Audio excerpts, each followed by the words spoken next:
de novo. Sim. Pronto. Aqui, ó. Senhoras e senhores, estamos iniciando o júri do CARF, que é o júri simulado do Conselho Administrativo de Recursos Fiscais da Receita Federal, Direito Tributário para o curso de Administração de Empresas.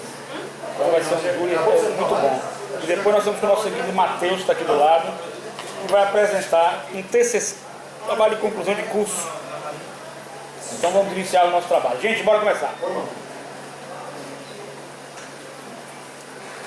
Uhum. Tá bom.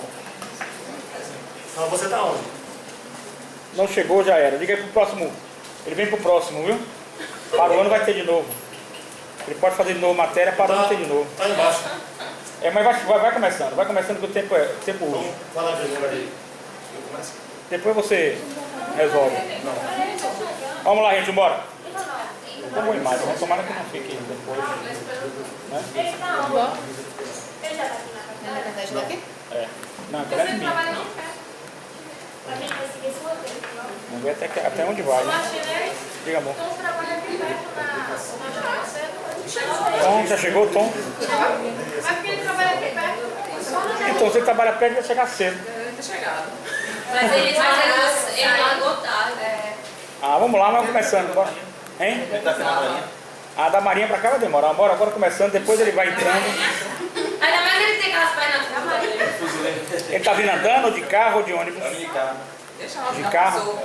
Ele tá? Na hora troca vocês, depois... Se quiserem falando aí, então eu vou dar uma instrução rápida para vocês começarem. Então aqui, gente, veja só para vocês entenderem.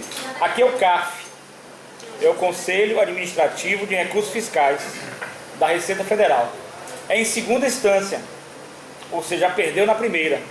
E os três conselheiros são senhores e senhoras, conselheiros do CARF, que vão julgar o recurso. Geralmente o recurso é da empresa, né? Concorda comigo? Vocês vão julgar o recurso, saber se o recurso foi acatado ou não, se será deferido ou indeferido. No caso de indeferimento, o ganho vai ser para a Receita Federal.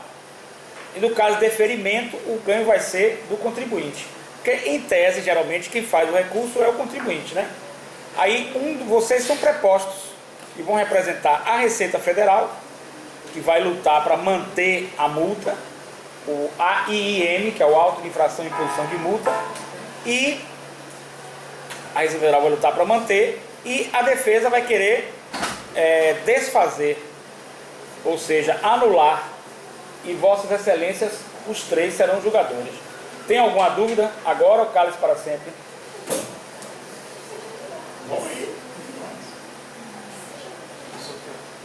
Tem alguma dúvida, gente? Alguém ficou com dúvida? Hein? Alguém ficou com dúvida? Então bora começar. Depois, evidentemente tem o nosso comes e bebes, mas a gente vai fazer um trabalho rápido aqui. Está chegando o professor Edgar, que é o TCC de nosso amigo Matheus, trabalho de conclusão do curso Direito. Então seria bom também se a gente pudesse, é coisa de 10 minutos, porque não vai passar de 10 minutos, né, Matheus? Não. Você trouxe slide, alguma coisa, não? Se você quiser que eu apresente o slide, eu apresento, mas não tem necessidade não. Não tem necessidade de slide, não? Pode continuar a mesma conjectura da sala? Então ele vai apresentar rapidamente, são 10 minutos. O professor Edgar vai participar, aproveita vocês também participam, a gente conclui todo mundo junto, né? Porque fica interessante. E aí vocês cumprimentam ele, podem cobrar uma pequena taxa por isso aí para ele, né? É direito tributário? Ele é de qual direito seu? Não, o meu é alienação parental. Alienação parental. Alienação parental. É um assunto interessante para vocês, porque quanto mais conhecimento o administrador tiver, é melhor. Lógico, o administrador intelectual, né, um gestor. Então, a alienação parental, ela é o seguinte: o pai ou a mãe se separa, e a partir do momento em que ele se separa, ele começa a falar mal do outro cônjuge para o filho. Falsas, mentiras, calúnias, inverdades, inclusive até falsas acusações de abuso sexual, que tem sido recorrente na justiça. Entendeu? Geralmente o homem também pode fazer, passou até no Fantástico um homem que fez, mas a mulher também faz, então tudo é dentro dessa linha. Mas tanto faz se seja o homem ou a mulher, se for falsa. E aí só cuida desse tipo de caso? A alienação parental é só para esse caso. Entendeu? Vai ganhar muito dinheiro também. Mais chateado. Alienação parental é isso, né? Agora a alienação parental tem uma grande dificuldade, não quero falar que Assim, ele vai mas apresentar. eu só cuida desse assunto da... A alienação parental é isso, é isso. Alienação parental é isso. É isso, é isso. Agora tem uma dificuldade, não quero falar que ele vai apresentar, é a questão da prova, né? Porque você conseguir a prova, porque se as críticas da mãe, por exemplo, o pai é um cara que bebe, o pai é um cara irresponsável, se as críticas da mãe, o pai é um cara que bate na criança, se as críticas dela tiverem algum fundamento legal, aí não é alienação parental. A alienação parental é alienar o menor em desfavor do outro cônjuge com mentiras, calúnias, injúrias, né? Falsas acusações, de forma recorrente, de forma sistemática, entendeu? Aí é alienação parental. Falsas denúncias de abuso sexual. A criança não mente, mas a criança fantasia. E aí faço críticas aqui porque a gente tem visto cada laudo aí horroroso, por exemplo, laudo da própria Receita Federal, Receita Federal, estou pensando em tributário, nada com a Receita Federal. Laudo vocês estão deixando, laudo da psicologia ou da própria psiquiatria, que estão errados. Por exemplo, eu tenho um cliente, um caso que ele estava deitado, a menina estava deitada, ela desenhou deitada e o pênis do pai, ereto, e ela em cima sentada. Esse desenho que a menina fez, a psicóloga concluiu, e mais algumas perguntas que ela fez, né, de que a menina tinha sido abusada. Não tem sentido, né? A criança fantasia, e em algum momento de lapso de memória, por uma questão psicológica, pode ter visto o pai com o pênis erecto, lógico, ou deitado. Isso não significa que ele abusou da criança, não significa hipótese alguma, entendeu? Então tudo isso, e é uma coisa que acaba com a vida da pessoa, né? A pessoa fica com um processo criminal desse, corre em sigilo, não pode ninguém tá sabendo, é uma confusão na vida da pessoa que vocês não imaginam. Então com isso a gente realmente tem que abominar esse tipo de conduta, porque está prejudicando também a criança. Uma mãe que não seja louca, que seja responsável, nunca faria isso, né? Prejudicar o seu próprio filho, vai ter um trauma disso aí, se evidentemente for mentira. Mas hoje Em sendo verdade, por exemplo, um abuso, eu acho que deve ser denunciado. Eu tenho outro caso de grande repercussão também, de uma pessoa muito conhecida na Salvador, que me procurou, eu defendi no sentido de que ele alegou inocência, e no inquérito comprovou a inocência dele. Mas antes ela conseguiu uma medida protetiva, porque o juiz fica com medo, né? Está tendo ou não abuso? Na cabeça do juiz é uma dúvida. Se ele deixa, ele dá continuidade ao abuso.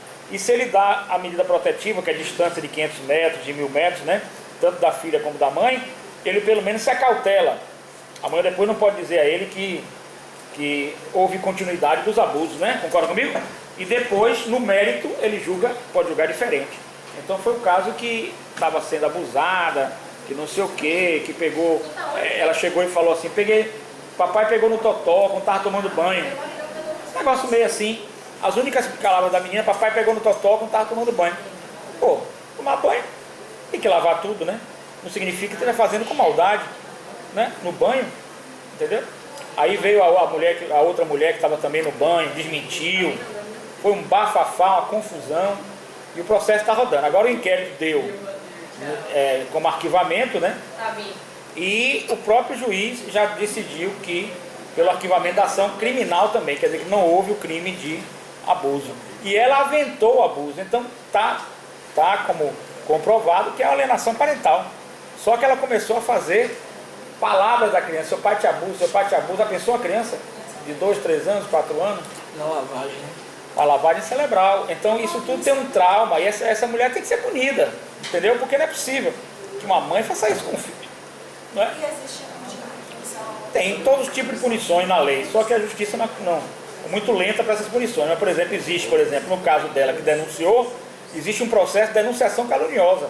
Ela vai colocar no Ministério Público denunciação caluniosa contra ele, colocar contra ela. Ela vai responder criminalmente a denunciação ela caluniosa. pode perder a guarda? Pode, uma pergunta importante. A guarda pode ser invertida, né? Matheus vai falar tudo isso, né, Matheus? Estou falando com você já, Matheus. Não precisa nem apresentar. O Matheus vai apresentar. Então, para vocês aí que estão fazendo administração, é bom porque vocês não vão só cuidar da empresa. Vocês vão cuidar, às vezes, como gestor, um colega, de um superior hierárquico ou de um dono da empresa que fale sobre alienação parental, vocês já sabem como que ocorre a alienação parental, não só na televisão, mas tecnicamente. Então, só um conhecimento que vocês vão aprender, que é de grande valia, para vocês saberem o que é, o que não é, como distinguir. Então, é uma coisa muito interessante que vocês aprendam essa questão da alienação parental, entendeu? E é um tema muito envolvente, já tive vários alunos que fizeram TCCs. O difícil é a prova, né? A prova de que ela falou mal do pai, né? Perante a filha menor. Essa prova é muito difícil. E mesmo assim, no caso que deu já o arquivamento do inquérito, né? Fica sempre a dúvida na cabeça das pessoas. Aí você pode entrar com ação de dano moral, etc. Enfim, é uma coisa muito complicada você envolver-se nessa seara, né? De relações afetivas, né? Olha a chegada dele aí, tá todo mundo esperando você, tá vendo? Chegou aí. Reinaldo tá, ele tá. Vamos lá, bora. Vamos lá, bora começar para terminar logo, bora. Começa aí.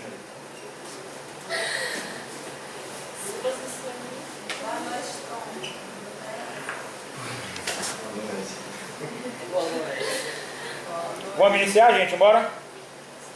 Deixa ele só.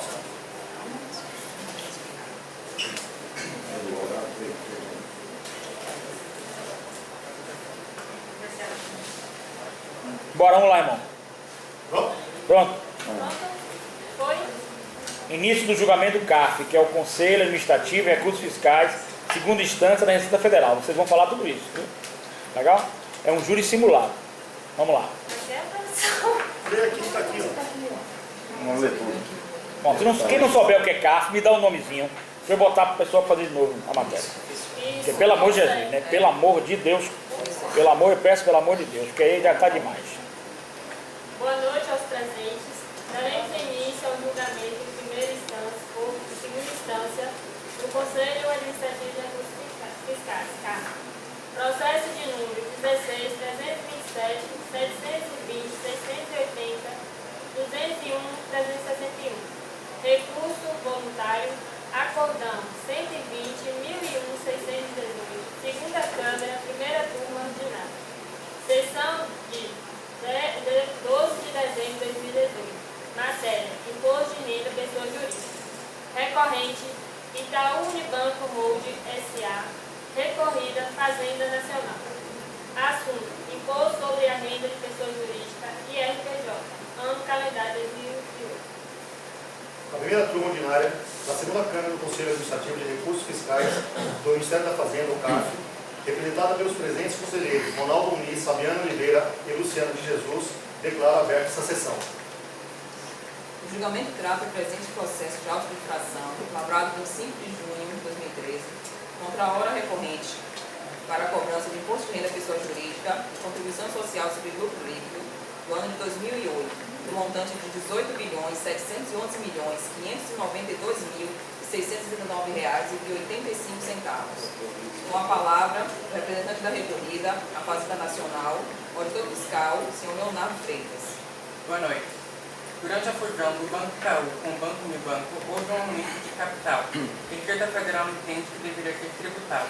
Segundo o fisco, as ações foram emitidas por R$12 bilhões pelo Banco Unibanco. O Itaú recebeu bem mais que 2 bilhões, recebeu 29 bilhões como repasse dos papéis. A exigência fiscal incide sobre esse alegado ganho. Vou ler para os senhores o auto da infração. A infração que descrevemos no presente, termo de verificação fiscal, decorre da contabilização e correta aplicação da norma tributária, correspondente ao ganho de 18 bilhões, 31 bilhões, R$350.399,47, estruturado na rúbrica renda, ajustes de investimentos coligados e controlados. Resta variação na participação possível. 7182006, informado na DIP J 2009, a títulos de ganho de capital, obrigação percentual e participações societárias. Aval PL, cuja tributação não se efetivou por conta da exclusão da realizada linha 52 da ficha 0,9 demonstração do lucro real. Com a palavra, representando o recorrente, o senhor Hilton Góes, gestor financeiro da instituição. Boa noite. A instituição, por meio desse recurso voluntário, recorre da decisão da Delegacia de Receita Federal de Julgamento, em primeira instância, em que ela reescreveu de forma indevida os fundamentos fáticos do auto. A fiscalização afirmou por diversas vezes que os fatos reais apontavam que o que teria ocorrido seria um aumento de capital do Itaú Holding, com aporte de ações do Grupo Unibanco, seguida de um aporte dessas mesmas ações pelo Itaú Holding em aumento de capital do Banco Itaú. Dessa forma, foi questionado pela fiscalização o fato da incorporação de ações não ter sido efetuada com observância do artigo 170 da Lei das Sociedades Anônimas. Contudo, a Delegacia da Receita Federal de Julgamento consertou o auto de infração ao alegar que o fiscal, quando mencionou aumento de capital, só pode ter pensado em incorporações de ações. Com isso, a Delegacia de Receita Federal reconheceu que o caminho, de fato, aventado pela fiscalização, o de aumento de capital direto, é ilegal e materialmente impossível. Deste modo, em vez de refazê-lo, caberia à Delegacia de Receita Federal de Julgamento cancelar o auto de infração. As ações do Unibanco foram incorporadas pelo Itaú, mas como era empresa de capital fechado, a Itaú Holding, que é aberta, incorporou as ações das duas instituições financeiras, criando a Itaú Holding e Itaú Unibanco Holding. Agora, uma pausa para a deliberação da sentença.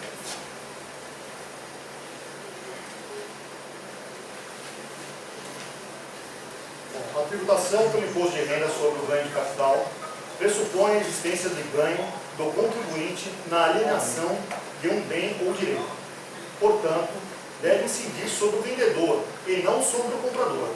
Além disso, também não há ganho de capital, quando não existiu alienação de qualquer bem ou direito, ou quando o valor de suposta transferência não é superior ao valor de aquisição do objeto da venda. Em virtude de falta de preenchimento dos aspectos material e quantitativo, a hipótese de incidência do tributo.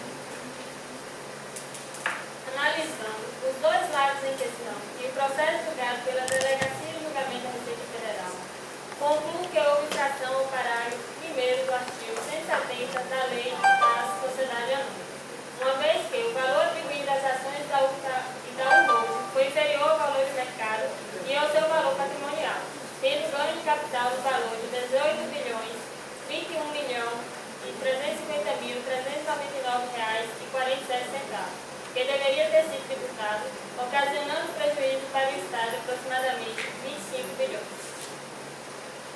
Bem, a discussão gira em torno do suposto ganho de capital da recorrente, em decorrência de processo de reorganização societária que culminou na associação operacional e acionária dos grupos Itaú e Unibanco. Com base nas informações do processo, concluo que não ficou comprovada a infração de omissão de ganho de capital do Itaú Unibanco Holding. Para tanto, deveria ter sido demonstrado este ganho, segundo as numerosas operações societárias, as proporções de participação pactuadas e as relações de troca de ações.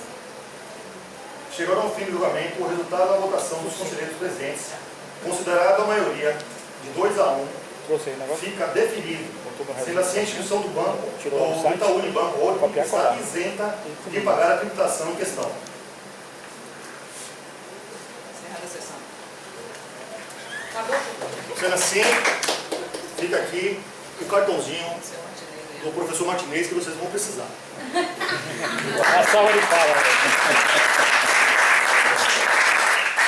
Beleza, galera. Valeu, viu? Gostei demais. Acho que vocês desenvolveram legal, certo? E aí vão ganhar o ponto aí. 20 pontos. Daí depois vocês vão desenvolver, né? Na prática, já pegaram o fio da meada, né? Bastante, né? Agora é o caminho das pedras. Agora é vocês continuarem a desenvolver essa matéria para quem quer seguir, por exemplo, direito tributário, planejamento tributário. A gente está esperando o professor Edgar, que o dele demora menos de 10 minutos. Pode ver se ele está por aí logo assim. Porque chega logo, já termina logo, já libera vocês, porque nós estamos ansiosos para... O olho do professor não sai da mesa. Não sai da mesa. Deixa eu ver se eu consigo falar para ele. E no final das contas, foi indeferido, né? Indeferido. Então, a Receita ganhou. Aí ele tem acima um conhecimento mais profundo para vocês. Além disso, ele tem Brasília, que é a Câmara de Recursos Fiscais. Administrativa ainda. Viu, gente? Ó, na esfera administrativa, ele ainda tem um recurso, o contribuinte, para a Câmara de Recursos Fiscais, que é em Brasília. Depois que ele perder lá, aí que ele vai entrar na justiça. Essa esfera administrativa não tem necessidade, embora a gente fale assim, mas é ruim, né? Mas legalmente ainda não tem necessidade de dar presença do advogado. É importante, mas não tem necessidade. Aí faz-se o quê? O recurso para as câmaras de recursos fiscais. Se perder, aí vai entrar na justiça. Automaticamente, se perder também, a Receita Federal já pode fazer o quê, gente? Ó, execução familiar, né? A Receita pode fazer o quê? Execução de pensão alimentícia, já pode fazer. Não é isso? Não. É? Mas fazer a execução judicial. A Receita Federal poderá fazer a execução fiscal e ao mesmo tempo que o contribuinte também poderá se defender. Esse CARF, que é a Câmara de Recursos, Conselho Administrativo de Recursos Fiscais, ele é composto de metade par e passo. A gente fez 3 aqui, mas só para nível de didático. Mas ele é composto por membros, metade que são conselheiros que são indicados pelos contribuintes, né? Que é essas grandes empresas, né? Grandes corporações como Fiesp, etc., a Federação das Indústrias, do Comércio, etc. E depois financeiros, e depois a outra metade é pelos auditores da Receita Federal. Então é par e passo, né? Lembrando que quem deu o voto final para poder livrar o Itaú disso, esse conselheiro ele foi indicado pela Federação dos Bancos. Então ele é assim com todo mundo dos bancos. Entendeu? Então por que o Itaú, quando o cara foi pedir dinheiro para o Itaú, para poder julgar a favor do Itaú, o Itaú fez o quê? Denunciou ele foi preso por isso, e aí esse cara, Renato, eu não lembro agora o nome dele, entrou no lugar dele para poder julgar o Itaú. Quer dizer, o Itaú apenas tirou de quem veio pedir para ele e deu para aquele que o Itaú quisesse que fizesse a coisa certa. É uma coisa terrível esse julgamento. Você chamou, não atendeu. Você chamou para mim. Entendeu? E agora foi solicitada a abertura pelo PGMF, Procuradoria Geral Nacional. e aí era para ter acontecido agora, se eu não me engano, dia 7 de novembro, 8 de novembro, alguma coisa assim. Gente, vamos prestar atenção. Mas foi prorrogado agora, não se sabe a data ainda, prorrogaram de novo para poder ter a reabertura do caso. Para ter a reabertura do novo. Interessante, né? Porque realmente nesse caso, e o valor foi 25 já o valor está em 29 bilhões. bilhões de dólares. 29 bilhões. 29 bilhões. É um valor astronômico, né? Que a Receita Federal perde, deixa de arrecadar. E quem está com prejuízo é o contribuinte, né? Foi passado por 12 bilhões e aí jogaram na Itaú Holding, e aí a Itaú Holding passou para o Itaú com 29 bilhões. É muita grana, realmente. Não, 29 bilhões é o valor. Não é corrupção, Se não, quiser, mas o pensamento é ganhar. se quiser finalizar com eles, 29 bilhões, 9 Tá vendo? 83 bilhões. se quiser finalizar com eles, porque eu acho que Edgar só vai conseguir chegar na hora. Eu já nem sabendo que É ganhar. melhor finalizar com eles, porque eles não ficarem esperando. Não, podia fazer o seguinte, podia começar a comer, né? Finaliza com eles. Não, porque só quer assistir você. Pronto, espera. Espera. Finaliza com eles, não.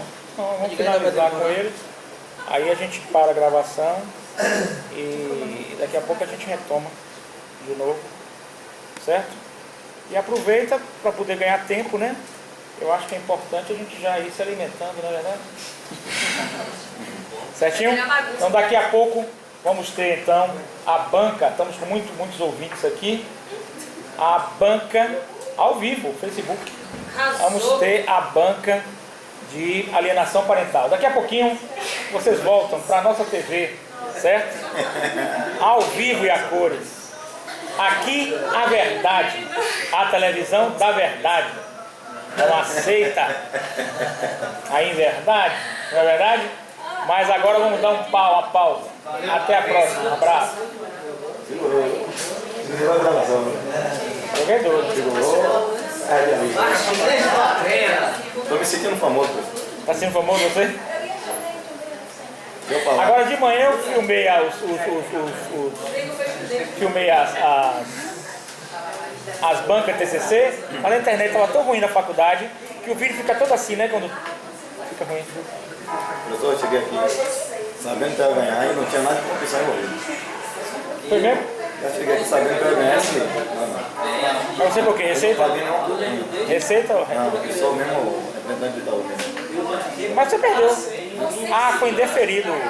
O recurso você perdeu. Eu já vinha aqui. Tudo isso aqui para eu entregar ao senhor. Deferido. E eu não paguei propina a ninguém.